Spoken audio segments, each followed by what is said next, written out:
Palakkad ചിറ്റൂരിൽ spirit വേട്ട 460 litre spirit excise പിടികൂടി. ശ്രീജിത്ത് ശ്രീകുമാരൻ വിവരങ്ങൾ. ശ്രീജിത്ത്, അടുത്ത കാലത്ത് പിടിക്കുന്ന ഏറ്റവും വലിയ ഒരു സ്പിരിറ്റ് വേട്ടയാണെന്ന് തോന്നുന്നു. 460 ലിറ്റർ വലിയ എമൗണ്ടാണ്. തീർച്ചയായും ഇത് ഒരു പറമ്പിലും ഒരു തെങ്ങിൻ തോപ്പിലും അതുപോലെ തന്നെ കള്ളുവണ്ടിയിലുമായി സൂക്ഷിച്ചിരുന്ന സ്പിരിറ്റാണ് കമ്പാളത്തറയിലെ പ്രദേശത്ത് നിന്ന് പിടികൂടിയിരിക്കുന്നത്. എക്സൈസ് സർക്കിൾ ഇൻസ്പെക്ടർ നടത്തിയ തിരച്ചിലാണ് ഇത്തരത്തിൽ സ്പിരിറ്റ് പിടികൂടിയിരിക്കുന്നത്. ഈ കള്ളുവണ്ടിയുടെ ലൈസൻസ് പ്രകാരം ഇത് മാവേലിക്കരയിലെ ഗ്രൂപ്പ് 4 എന്ന കള്ളുഷാപ്പുകളിലേക്ക് പോകേണ്ട വണ്ടിയാണ്. ആ മേഖലയിലേക്ക് തന്നെ കൊണ്ടുപോയതാണോ എന്ന സംശയം, കൊണ്ടുപോകാൻ വെച്ചിരുന്നതാണോ എന്ന സംശയമാണ് ഇപ്പോൾ ഉള്ളത്.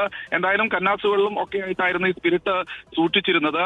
എന്തായാലും എക്സൈസ് സർക്കിൾ ഇൻസ്പെക്ടർ ഇത് പിടിച്ചെടുത്തിട്ടുണ്ട്.